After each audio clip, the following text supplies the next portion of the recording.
Hello students, today our topic is heat engine and second law of thermodynamics. What is the heat engine? Heat engine is any type of device or machine which take heat from surrounding and convert into in work through a cyclic process. There is lot of practical example of the heat engine in our surrounding. Most popular example is the heat petrol engine and diesel engine, which are used in our vehicles. Also steam engine, which is used in train. So heat engine is a device which convert heat into work continuously through a cyclic process. कोई भी petrol engine या diesel engine होता है वो क्या करता है, किसी फ्यूल के थ्रू हीट एनर्जी लेता है और उसको क्या करता है, पंपिंग के थ्रू व्हील्स को रोटेट करवाता है और यानी वो क्या करता है, उसमें मैकेनिकल वर्क में कन्वर्ट कर देता है। फिर वापस वो जो भी एनर्जी मतलब जो भी वेस्ट मटेरियल बचता है, जो एनर्जी बचती है, उसको क्या करता है, हीट के फॉर्म में सराउंडिंग में इजेक्ट कर देता है। यानी क्या करेगा, वो एनर्जी लेगा, एनर्जी लेने के बाद कुछ पार्ट उसका वर्क में कन्वर्ट करेगा और कुछ पार्ट वापस क्या कर देगा, सराउंडिंग में इजेक्ट कर देगा। तो ये उस इंजन का फंक्शन होता है। इसी तरह का क्या है, एक कॉमन जो नाम दिया गया उसको, उस टाइप की डिवाइस को, वो हीट इंजन है। तो heat engine is a device which convert heat into work continuously through a cyclic process. एक हीट इंजन को हम ब्रॉडली कैसे क्लासिफाई करते हैं, कैसे उसको रिप्रेजेंट करते हैं, तो इसके लिए यहाँ पर देखिए, हीट इंजन के लिए क्या जरूरी है, एक सोर्स जरूरी है जो क्या करे, कंटिन्यूस एनर्जी प्रोवाइड करे। और सोर्स कंटिन्यूस एनर्जी प्रोवाइड करने के लिए सोर्स का temperature T1 greater than temperature of T2 और thermal capacity of source is infinite, मतलब बहुत ज्यादा थर्मल कैपेसिटी होती है। वो इसलिए होती है क्योंकि इससे कितनी भी ये डिवाइस एनर्जी ले, इसका टेम्परेचर चेंज नहीं हो, टेम्परेचर कांस्टेंट रहे, इसलिए इसकी थर्मल कैपेसिटी को क्या रखा जाता है, इनफाइनाइट रखा जाता है। So the source is the one of part of the heat engine and it is a reservoir of the heat at high temperature and infinite thermal capacity. Any amount heat of the heat can be extracted from it. Now working substance, भाई ये जो heat कौन लेगा, इसको observe करने के लिए यहाँ पर मशीन के अंदर कुछ वर्किंग सब्सटेंस जो होता है। आइडियली जो कार्नोट ने इस टाइप के हीट इंजन की एक इमेजिनेशन की थी, जिसको हम कार्नोट इंजन कहते हैं। तो आइडियल इंजन के अंदर जो वर्किंग सब्सटेंस होता है वो कौन सा होता है, आइडियल गैस होती है। और प्रैक्टिकली क्या होती है, एयर होती है। और स्टीम इंजन के अंदर स्टीम होती है और पेट्रोल इंजन में वर्किंग सब्सटेंस पेट्रोल होता है। डीजल इंजन में क्या होता है, वर्किंग सब्सटेंस डीजल होता है। तो सेकंड पार्ट जो इसका है हीट इंजन का, वो है वर्किंग सब्सटेंस। थर्ड जो पार्ट होता है इसका, वो है सिंक। सिंक क्या करता है, एक सिंक ऐसा रिजर्वायर होता है हीट का, जिसके अंदर हम कितनी भी हीट दे दें उसका टेम्परेचर चेंज नहीं हो। इसका टेम्परेचर T2 है तो T2 ही रहेगा। और ये टेम्परेचर जो होता है वो क्या होता है, सोर्स के टेम्परेचर से हमेशा कम रहता है। और इसकी भी थर्मल हीट कैपेसिटी जो होती है वो इनफाइनाइट होती है। थर्मल हीट कैपेसिटी जो होती है वो क्या होती है, इनफाइनाइट होती है। तो इसका टेम्परेचर चेंज नहीं होगा। तो वर्किंग इसकी कैसे होती है कि यहाँ से सपोज इसने Q1 हीट ली, Q1 हीट लेने के बाद कुछ उसने वर्क किया और कुछ हीट क्या कर दी, सिंक को दे दी, और वापस साइक्लिक प्रोसेस है तो वापस अपनी इनिशियल स्टेट में आ गया। कंटिन्यूसली इस प्रोसेस को क्या करता रहेगा, रिपीट करता रहेगा। तो यहाँ पर देखिए, from first law of thermodynamics, ये साइक्लिक प्रोसेस है। तो यहाँ पर delta U, change in internal energy जो होगी वो क्या होगी, जीरो होगी। तो फर्स्ट लॉ ऑफ थर्मोडायनेमिक्स क्या कहता है, delta Q is equal to delta U plus delta W. It means delta Q is equal to delta W, यानी ये तो जीरो हो गया। एंड डेल्टा क्यू क्या है, Q1 minus Q2, this is delta W और W, this is the equal to work. Okay, so the working substance absorb heat Q1 from the source and does an amount of work W and return to the remaining amount of heat Q2 to the sink and comes back to its original state, and there occur no change in its internal energy. By repeating the same cycle over and over again, work is continuously obtained. इस type से क्या होता है, process चलता रहता है। तो अब हम बात करते हैं हीट इंजन की एफिशिएंसी की। एफिशिएंसी मीन्स क्या होता है, एनी इनपुट और आउटपुट का कंपैरिजन होता है कि हम कितना इनपुट दे रहे हैं और कितना हमें आउटपुट मिल रहा है।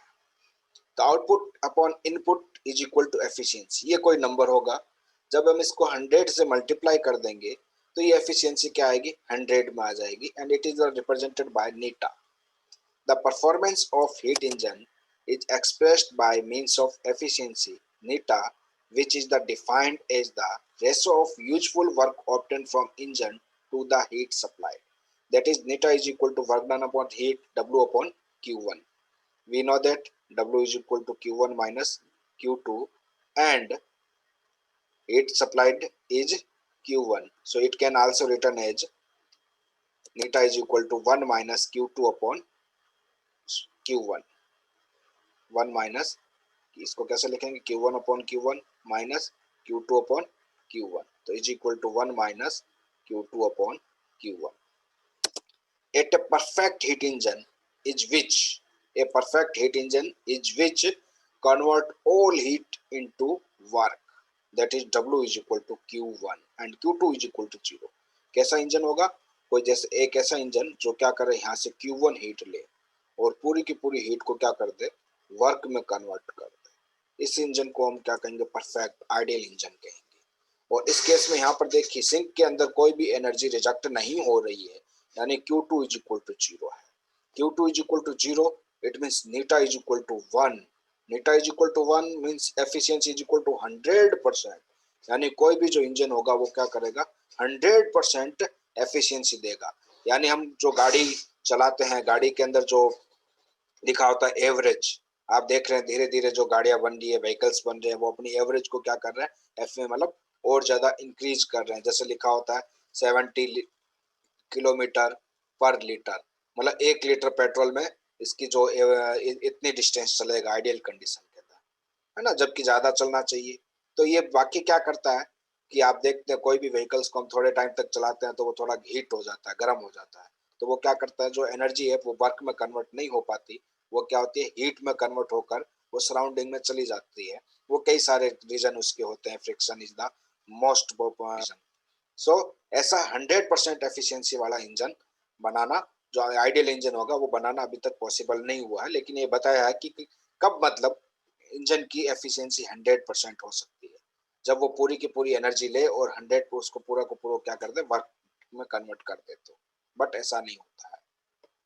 But practically of engine is always less than 1 और 100%।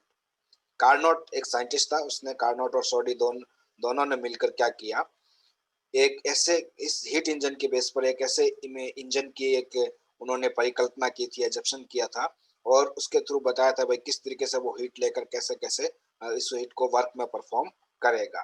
तो इसलिए हम उसको क्या कहते हैं, कार्नोट इंजन कहते हैं। तो कार्नोट इंजन के केस में क्या होता है, जो वर्क डन जो एफिशिएंसी जो होती है वो क्या होती है, 1 माइनस T2 अपॉन T1 होती है। क्या होती है, 1 माइनस T2 अपॉन T1 होती है। T2 क्या है, टेम्परेचर ऑफ सिंक, T1 क्या है, टेम्परेचर ऑफ सोर्स। इसी के बेस पर सेकंड लॉ ऑफ थर्मोडायनेमिक्स दिया गया। सेकंड लॉ ऑफ थर्मोडायनेमिक्स क्या करता है, जो भी फर्स्ट लॉ की कमी थी, जो भी क्या थी, फर्स्ट लॉ की जो कमी रही थी, उन कमियों को क्या कर रहा है, दूर कर रहा है। तो let's see the second law of thermodynamics.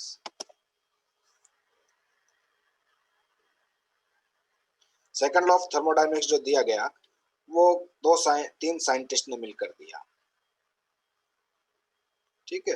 First जो दिया, कोल्सियस ने अपना स्टेटमेंट दिया, केल्विन ने दिया, प्लैंक ने दिया। फिर बाद में इन तीनों के स्टेटमेंट को बनाकर सेकंड लॉ के 2 स्टेटमेंट बनाए गए।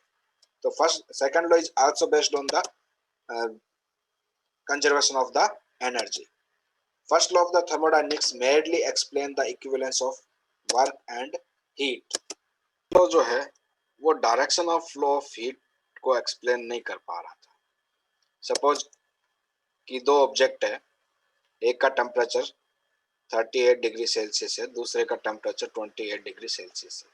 From our experience, we know that heat flow from the 38 degrees Celsius to 28 degrees Celsius. By why it flow in this direction? This is not explained by first law of the thermodynamics. It does not explain the why the heat flow from body at the higher temperature to those at lower temperature, and it can't tell us why the converse is possible. It can't explain why the efficiency of heat engine is always less than unity. It also unable to explain why cool water on the steering gets the hotter whereas there is no such effect on the steering warm water in beaker. आप एक simple experiment कीजिए, आप गिलास लीजिए और गिलास के अंदर पानी डालिए और उसका टेम्परेचर नोट कीजिए और उसको क्या करिए, पानी को हिलाइए, किसी भी एक लकड़ी से भी आप हिला सकते हो, एकदम हिलाइए, फास्टली हिलाइए। कुछ देर बाद देखेंगे कि उसका टेम्परेचर स्लाइटली चेंज हो जाता है, गर्म हो जाता है। तो ऐसा क्यों हो जाता है? ये सेकंड लॉ के थ्रू नहीं, सॉरी फर्स्ट लॉ के थ्रू नहीं एक्सप्लेन किया गया था। इसके अलावा जैसे सपोज किसी आप व्हील को रोटेट कर रहे हो ऐसे, ठीक है, और सडनली आपने यहाँ फोर्स लगाकर व्हील को रोका, तो यहाँ पर क्या होगी, हीट प्रोड्यूस होगी और ये रुक जाएगा। अब वापस ही वही हीट इसको सराउंडिंग से वापस वही हीट इस व्हील को प्रोवाइड करेंगे, तो why this wheel does not start to rotate? These are the things which can't be explained by first law of the thermodynamics. So the second law of thermodynamics provide the answer of all these questions and the statement are as follow. Second law का जो statement है वो दो statement है और वो तीन scientist के थ्रू दिए गए हैं। तो पहला जो स्टेटमेंट है वो कोल्सियस स्टेटमेंट, सेकंड जो स्टेटमेंट है वो प्लांक और केल्विन दोनों का जो कंक्लूजन है स्टेटमेंट का, उनको मिलाकर एक सेकंड स्टेटमेंट बनाया गया है। इसमें मैं जो डायग्राम बनाऊंगा उन डायग्राम को आप अच्छे से देखिए तो आपको स्टेटमेंट बहुत इजीली याद हो जाएगा। तो केल्सियस क्या कहते हैं? केल्सियस कहते हैं it is impossible for a self-acting machine to transfer heat from a colder body to hotter one without aid of an external agency. अब देखिए ये जो स्टेटमेंट है वो इट इज इम्पॉसिबल से शुरू होता है। जैसे हम कोई एक मशीन का एग्जांपल लेते हैं, कोई एक मशीन है तो उसके लिए क्या जरूरी है, सोर्स जिसका टेम्परेचर T1 होता है, दूसरा क्या होता है, सिंक जिसका टेम्परेचर T2 होता है, और यहाँ पर T1 is always greater than T2। तो it is impossible to for a self-acting machine to transfer heat from colder body to hotter body without an aid of an external agency. क्या है ये, कोई भी जो मशीन है इस machine के लिए इम्पॉसिबल है कि वो यहाँ से क्या करे, Q2 हीट ले और यहाँ पर क्या करे, इस हीट को इस सिंक सोर्स के अंदर सप्लाई कर दे। ये इम्पॉसिबल है। तो पॉसिबल क्या है? पॉसिबल ये है कि यहाँ से लोअर टेम्परेचर से हायर टेम्परेचर पर हीट सप्लाई करने के लिए इस मशीन के ऊपर कोई एक्सटर्नल एजेंसी से वर्क डन करना पड़ेगा। क्या करना पड़ेगा? एक्सटर्नल एजेंसी से वर्क डन करना पड़ेगा। तो ये यहाँ से क्या करेगा, Q2 हीट लेगा और यहाँ पर क्या करेगा, कुछ हीट परफॉर्म कर देगा। तो आप डायग्राम के थ्रू देखिए, इट इज नॉट पॉसिबल, ये नॉट पॉसिबल है। इसका सबसे अच्छा एग्जाम्पल है कि आप अपने घर का फ्रिज देखिए, ठीक है, पॉसिबल कैसी है। फ्रिज के अंदर क्या होता है, हमने कोई एक बार गरम गरम चीज रखी, वो धीरे धीरे ठंडी होने लग जाती है और उसके बाद में वो ठंडी कब होगी, जब उसका टेम्परेचर इन्वायरमेंट के टेम्परेचर से कम हो जाएगा, तो हम कहेंगे भैया ठंडी हो गई है। तो ठंडी के बाद वो धीरे धीरे, कई बार पानी है तो बर्फ जम जाती है, तो बर्फ जम जाती है, यानी फ्रिज के अंदर का जो टेम्परेचर होता है वो हमेशा क्या होता है, सराउंडिंग के टेम्परेचर से कम होता है। तो फ्रिज के जो डिवाइस है वो कैसे वर्क करता है, वो जो भी हम यहाँ पर थिंग्स रखते हैं उनसे क्या करता है, हीट एनर्जी लेता है और सराउंडिंग में ट्रांसफर करता है। हीट एनर्जी लेता है और कंटिन्यूसली सराउंडिंग में ट्रांसफर करता है। तो लेकिन कैसे करता है, with the help of compressor. और कंप्रेसर को एनर्जी कहाँ से मिलती है, इलेक्ट्रिसिटी से एनर्जी मिलती है। बिना कंप्रेसर के फ्रिज का वर्क करना इम्पॉसिबल है। बिना कंप्रेसर के फ्रिज का वर्क करना इम्पॉसिबल है, ठीक है। ये इस कोल्सियस ने बताया है। From a Coulson statement, it is clear that heat can't flow from a body at lower temperature to one at the higher temperature unless work is done by an external agency. This statement is an fair agreement with our experience in the different branches of the physics. For example, electric current can't flow from a conductor at lower potential to at that higher potential unless an external work is done. Electric current जो होती है वो हमेशा higher potential से lower potential की तरफ flow होती है। उसके बाद सेकंड स्टेटमेंट दिया गया केल्विन। सेकंड जो स्टेटमेंट है वो केल्विन और प्लांक का कंबाइन स्टेटमेंट है। तो पहले हम केल्विन के स्टेटमेंट को पढ़ते हैं और फिर बाद में प्लांक और केल्विन दोनों को मिलाकर जो स्टेटमेंट होगा उसको second statement of second law of thermodynamics कहेंगे। तो according kelvin, it is impossible for a body or a system to perform continuous work by cooling it to the temperature lower than the temperature of the coldest one of its surrounding.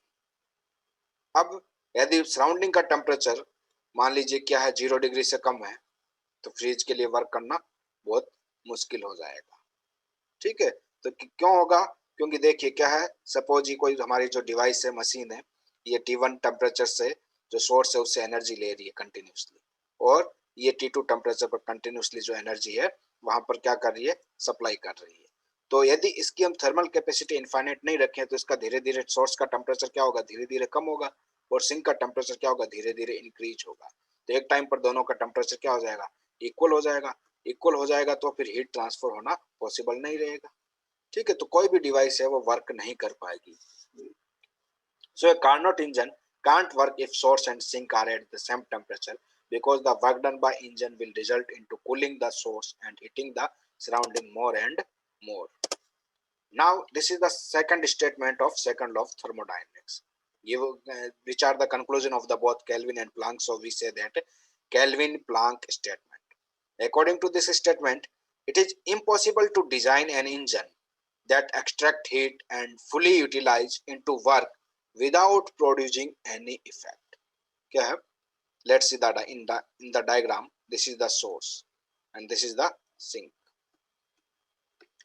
So it is impossible to construct an engine that extract heat and fully utilize into work. मतलब यहाँ से ये क्या करता है, source से Q1 heat ले, है ना, Q1 हीट ले और ये पूरी की पूरी हीट को क्या करे, वर्क में कन्वर्ट कर दे। पूरी पूरी की हीट को क्या कर दे, वर्क डन में कन्वर्ट कर दे। तो और यहाँ पर Q2 हो ही नहीं, जीरो हो, ऐसी मशीन बनाना पॉसिबल ही नहीं है। तो पॉसिबल बना कैसी मशीन है, इस टाइप की मशीन है जो क्या करेगी, यहाँ से हीट लेगी और कुछ क्या करेगी, वर्क में कन्वर्ट करेगी। ये कोई भी डिवाइस है वो हीट लेगी और कुछ पार्ट उसका वर्क में कन्वर्ट करेगी, और बाकी जो बचा हुआ पार्ट है वो क्या करेगी, वो सिंक में रिजेक्ट कर देगी। ठीक है, यानी इसको हम समझे तो हमारे जो व्हीकल्स होते हैं, बाइक वगैरह, उसके अंदर आपने देखा होगा नीचे जो इंजन लगा होता है, इंजन लगा होता है वो क्या होता है, कुछ देर चलने के बाद गर्म हो जाता है। ठीक है, गर्म हो जाता है तो क्या करता है, जो भी अंदर पेट्रोल इंजन होता है वो पेट्रोल फ्यूल से क्या करता है, एनर्जी लेता है, स्टीम बनती है और वहां से पंपिंग होती है। पंपिंग किस में यूटिलाइज हो जाती है, in rotating the wheels of the our vehicle. तो वो हमारा वर्क डन हो गया। तो इस एनर्जी का कुछ पार्ट क्या हो गया, वर्क डन में कन्वर्ट हो गया। बाकी बचा हुआ पार्ट किस में कन्वर्ट हो जाएगा, वो सराउंडिंग में हीट के फॉर्म में रिजेक्ट हो जाता है। From this statement it is clear that any amount of heat can never be converted completely into work. It is essential for an engine to return some amount of heat to the sink. An engine essentially requires a source as well as sink. The efficiency of engine is always less than unity because heat can't be fully converted into work. This is our second law of thermodynamics. Now see the some numerical problem and conceptual problem on the basis of law of the thermodynamics, second law of thermodynamics. क्या आपने कभी सोचा है कि यदि refrigerator का gate खुला छोड़ दिया जाए तो क्या होगा? देखिए क्वेश्चंस बहुत बार पूछा गया है। If door of a refrigerator kept open, then which of the following is true? Room is cooled, room is heated, room is either cooled or heated, room is neither cooled or nor heated. In refrigerator, the working substance gas होती है, ammonia gas. कई बार हम कहते हैं ना compressor खराब हो गया, इसमें गैस खत्म हो गई, तो उसके अंदर क्या होता है, जो गैस भरी हुई थी वो वर्किंग सब्सटेंस होता है। In the refrigerator the working substance takes the heat Q2 from the sink at lower temperature, क्योंकि अंदर लोअर टेम्परेचर होता है, and gives out a larger amount of heat Q1 to hot body at higher temperature T1, बाहर surrounding में reject करता है with the help of electricity compressor. Therefore the room gets the heated if the door of refrigerator is kept open. और simple एक numerical दिया गया है, एक Carnot engine takes 103 kilocalorie heat from a reservoir at the 627 degrees Celsius and exhaust it to a sink at 27 degrees Celsius. The efficiency of the engine will be, अब यहाँ पर ध्यान रखना, temperature must be in kelvin. तो पहले आप क्या करोगे, टेम्परेचर को केल्विन में कन्वर्ट करोगे, फिर आप इसको सोल्व करोगे। सिमिलरली इस तरीके से 3 क्वेश्चंस और है जिनको आप सोल्व करेंगे। Question 4 and 5, and thank you for watching.